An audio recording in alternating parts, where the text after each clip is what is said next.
And I would say it has a similar growing pattern as the Cebu Blue photos. What the fuck?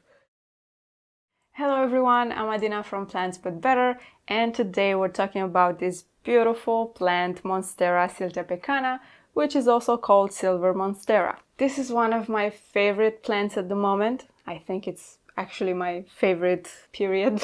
I love how it looks, I love how fast it grows, I love to propagate it, I love everything about it. And I would give it a 9 out of 10 on our care meter, although it could be easily a 10 out of 10, but I may be biased, so that's why we'll call it a 9. I didn't face any problems with this plant. I think it's a very rewarding plant and I super recommend it for beginners. Let's talk about light. Your Monstera Siltepecana will need a lot of bright indirect light. The better the light, the better the growing. It actually grows like crazy when it receives a great amount of light. And that is the case for grow lights as well. If your home is not bright enough, this plant will be very much happy with some grow lights as well. As I said, this plant is very rewarding. Lack of light on this plant may cause yellowing leaves. So if you notice that on your plant and the light is medium to low, that's your sign right there that this plant needs more light. Moving on to watering. Silver Monstera like its soil to be a bit moist in between waterings. So you can water it once a week during summertime and once every 10 to 14 days during winter. I actually wait for the substrate to be almost completely dry, and the best way to check it is by dipping your finger in the soil and feel the soil, because this plant doesn't like excess water. Excess water will always lead to root rot. So be careful about that. Moving on to temperature. This plant can thrive in average temperatures. Something between 20 to 26 degrees Celsius is great. I keep mine at around 23 to 24 and it grows like a weed. Whatever you do, please don't keep it in cold temperatures. Something below 15 degrees Celsius is not beneficial for most houseplants,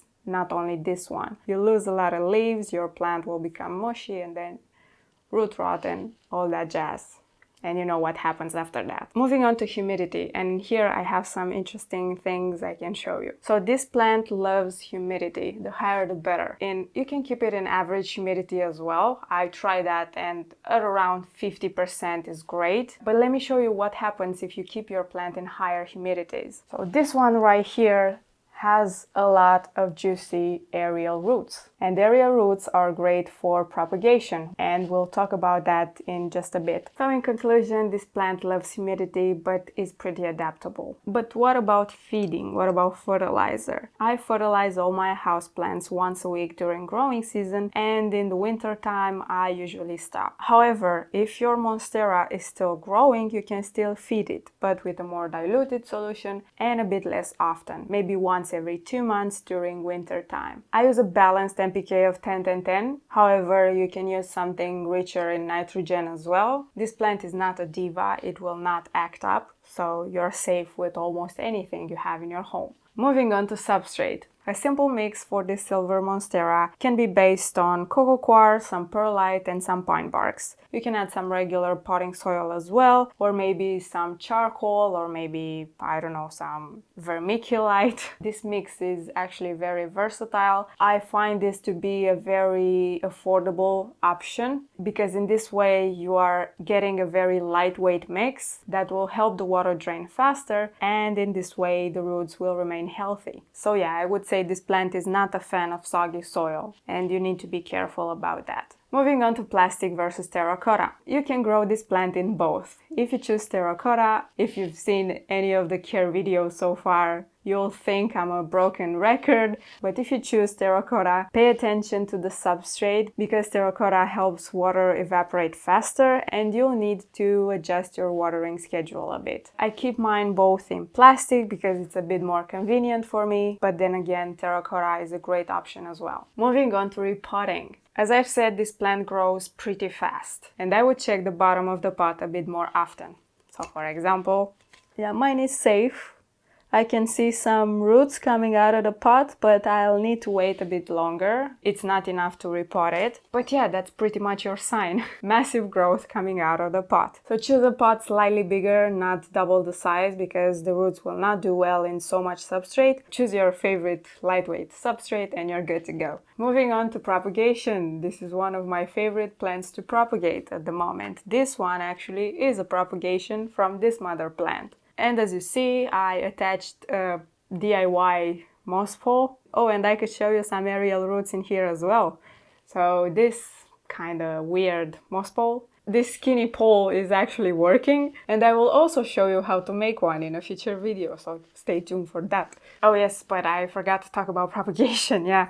So target your vine, your beautiful, long, perfect for propagation vine. Cut it into segments that will contain at least one node. And if your node has aerial roots, as this one right here, again, humidity, that is your best friend. And after you cut your plant, place it into water, just wait for a couple of weeks. And that is more than enough to then transplant it into soil. And you have new plants like this one. So this one is a single cutting and is doing great on this improvised moss pole. You can also place your cuttings directly into soil. I don't recommend that if your home is not very warm. I rarely have some success with propagations directly into soil, and that's why you're not gonna hear me talk about soil propagation too often. But water propagation is great, and you can also propagate it by leafless node cuttings. Let's just say you have a very tormented plant with a lot of potential nodes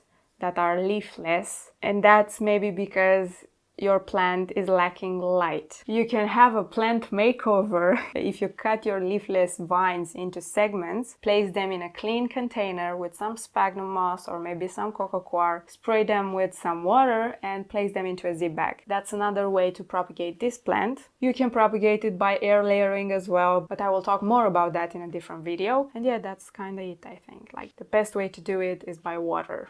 And the safest way. Moving on to pests, those tiny annoying things. And fortunately for me, I didn't have a problem with this plant. If I had to choose one, maybe some mealybugs could do some damage. But again, I will have a different video explaining everything there is to know about pests. Until then, all I can say is to inspect your plant regularly. The best way is to spot them early, because a massive infestation is way harder to get rid of, especially if you're a beginner. So check your plant every time you water it. And what about toxicity? Unfortunately, this plant will not be your pet's best friend. Is not pet friendly, so I would keep it away from any beautiful animal. It's mildly toxic and you should be avoiding any pet contact. Yes. Moving on. Another thing to know about this silver monstera is that these are juvenile leaves, and the juvenile leaves are silvery looking. So if you help your plant with great humidity conditions and maybe a larger moss pole, maybe a sphagnum moss pole will be great, this plant will change its leaves. So mature leaves on this plant are actually fenestrated. I will put a picture in here with some mature leaves, but if you don't like the look of that, you can totally cut it down and propagate it and keep your juvenile leaves for whatever long period of time you want them. Oh, and maybe you noticed some cinnamon on top of the substrate, and this is actually helping against fungus gnats, those tiny annoying gnats that may get in your nose sometimes. And I think I got pretty much everything covered. If I missed something or if you have any questions, you can leave them in the comments. And other than that, if you find this video helpful, please give it a thumbs up. And until next time, don't forget to take care of yourself and your plants.